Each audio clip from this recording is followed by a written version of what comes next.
Mongol Empire founded by Genghis Khan in start of 13th century. Originating from the Mongol heartland in the steppe of Central Asia, by the late 13th century, it spanned from the Pacific Ocean in the east to the Danube River and the shores of the Persian Gulf in the west. At its peak, it covered some 9 million square miles of territory, making it the largest contiguous land empire in world history.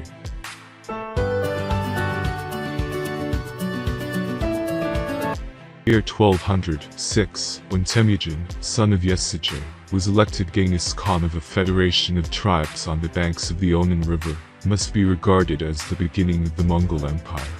This federation not only consisted of Mongols in the proper sense, that is, Mongol-speaking tribes, but also included tribes of Turkish descent. Before 1206, Genghis Khan was but one of the tribal leaders fighting for supremacy in the steppe region south and southeast of Lake Baikal. His victories over the Karib, and then the Naiman Turks, however, gave him undisputed authority over the whole of what is now Mongolia. A series of campaigns, some of them carried out simultaneously, followed.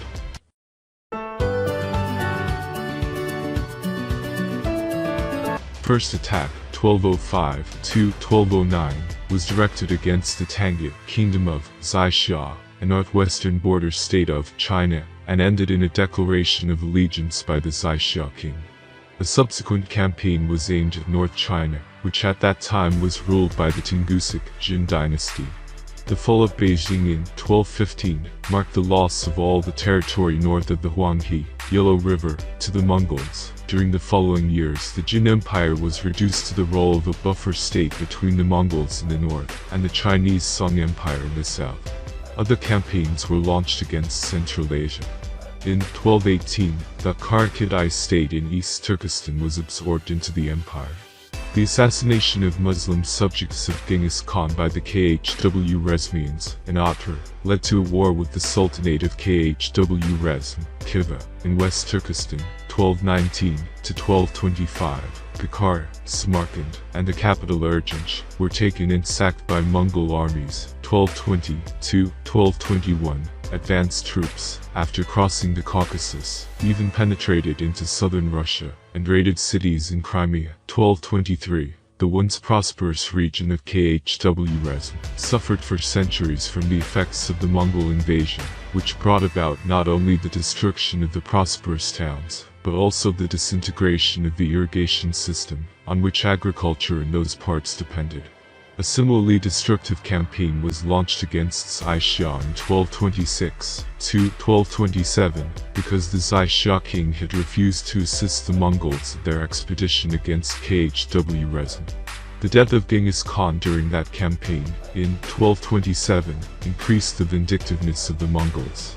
The Xiexia culture, a mixture of Chinese and Tibetan elements, with Buddhism as the state religion, was virtually annihilated.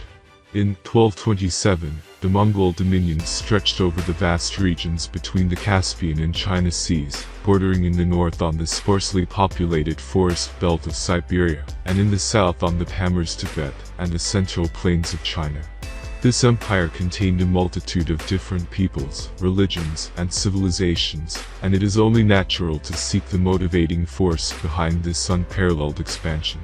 Certainly the traditional antagonism between pastoral, nomadic steppe dwellers and settled agricultural civilizations has to be taken into account.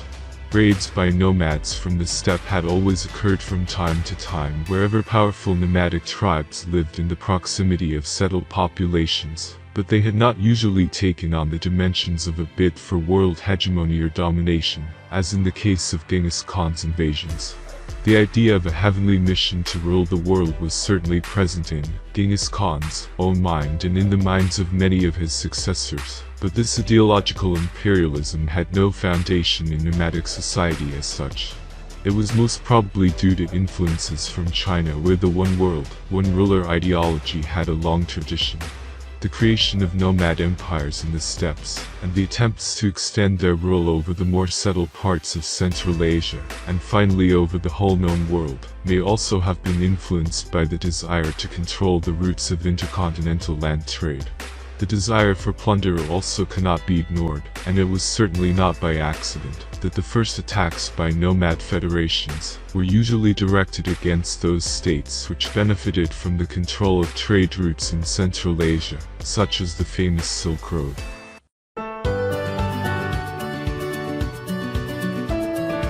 Amazing military achievements of the Mongols under Genghis Khan and his successors were due to superior strategy and tactics, rather than to numerical strength.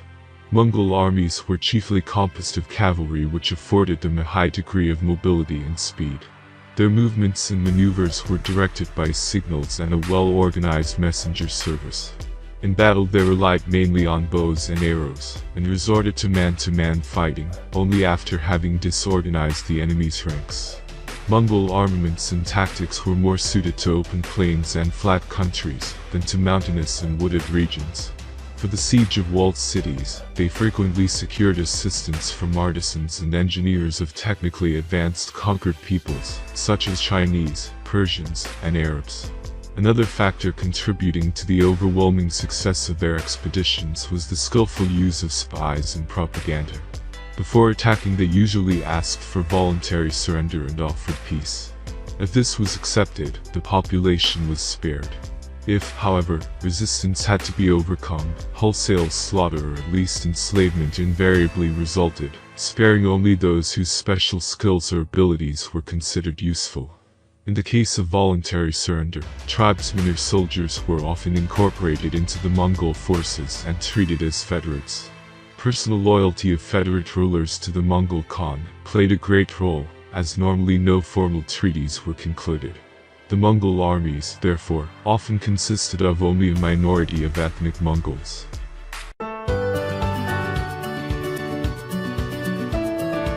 In the early stages of Mongol supremacy, the empire established by Genghis absorbed civilizations in which a strong, unified, and well-organized state power had developed. The social organization of the Mongols was, however, characterized by pastoralism and a decentralized matrilineal system of clans. Antagonism existed between a society of this nature and the subjugated advanced civilizations, between a relatively small number of foreign conquerors and a numerically strong conquered population. In the early phases of conquest, the Mongols usually attempted to impose the social structure of the steppes upon their new subjects. It was customary for the Mongols to enslave a conquered tribe and to present whole communities to distinguished military leaders as a sort of personal appanage. These slaves became sooner or later an integral part of the conquering tribe. In the conquered areas, a similar procedure was adopted. Groups of the settled population, usually those living in a certain territory, became the personal property of Mongol military leaders who exploited the local economic forces as they liked. No use was made of the existing state machinery or bureaucracy, and the former political divisions were entirely disregarded.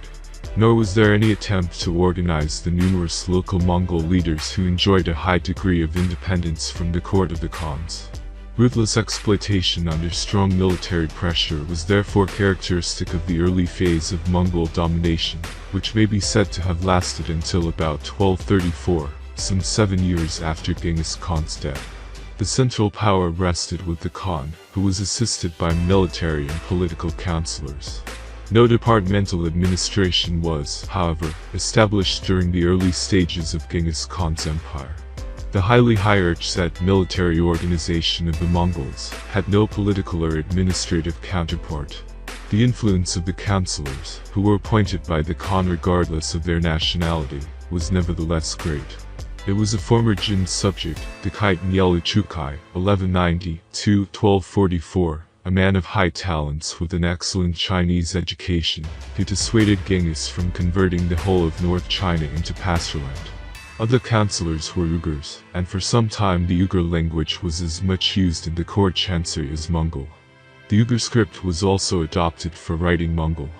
The oldest known document in the Mongol language is a stone inscription carved in approximately 1224. The economy of the conquered areas was not properly organized during the period of conquest. The abolition of highly organized governments gave an opportunity for the exploitation of local production by the Mongol appendage holders, who relied to a great extent on non-Mongol tax farmers. There was no single financial system for the whole empire or even for large parts of it. The absence of civil organization at the top, the great independence of the various appendages, and the high priority accorded to military affairs, had a strongly disintegrating effect, and were, at least in the early phases of Mongol rule, detrimental to economic progress and prosperity. The Mongol Empire was, under Genghis and his successors, not yet a state in the normal sense of the word, but a vast agglomeration of widely different territories held together by military domination. As the empire grew through new conquests after Genghis's death, the same pattern repeated itself. A period of military, and at the same time decentralized, rule marked the first stage of Mongol domination. The result was a noticeable variation of practice within the empire. Newly conquered areas were still subject to direct exploitation, bearing the imprint of a nomadic and military mentality, but, in those areas which had been subjugated earlier, attempts were made to build up a state machinery and bureaucracy in order to consolidate Mongol rule. This was done mostly in accordance with the traditional administrative system of the individual territory. This general tendency, together with the absence of an original Mongol concept for ruling a settled population, accounts for the entirely different development that occurred in various countries. This resulted in an empire that may not have been Mongol, but was a Chinese, Persian, or Central Asian empire with a Mongol dynasty.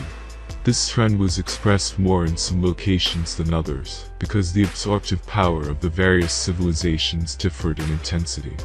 In China, for instance, the Mongols could maintain their rule better than elsewhere, because the strong Chinese tradition of centralized state power supplied a stable framework of governmental organization. The original absence of the state concept on the part of the Mongols is reflected in the ruling clan's attitude to the empire. The empire was considered to be not the Khan's personal property, but the heirloom of the imperial clan as a whole. Already in Genghis's lifetime, the empire was divided among his 4 favorite sons into ulis, a Mongol word which denotes the supremacy over a certain number of tribes, rather than a clearly defined territory. Talyuy, the youngest, received the eastern part, the original homeland of the Mongols, together with the adjacent parts of North China. Ogadai became ruler of the western part of the steppes, modern northern Xinjiang in western Mongolia. Chagatai received the lands of Kharkitai, modern northern Iran and southern Xinjiang. The eldest son, Jachi, followed by his son Badu, ruled over southwest Siberia and West Turkestan, an area later known as the territory of the Golden Horde. To these 4 Mongol empires, a 5th was added when Hulegu, a son of Talyuy, completed the conquest of Iran, Iraq, and Syria, and became the founder of the Khanate dynasty in Iran. The unity of the Mongol Empire was therefore from the beginning undermined by disintegrating factors, and the history of the empire after Genghis's death may consequently be subdivided into 2 periods, the first being characterized by relative unity in the empire, ruled by a great Khan who was recognized by all branches of the royal clan, the second showing a more or less complete independence of the separate empires, which thereafter had no common history.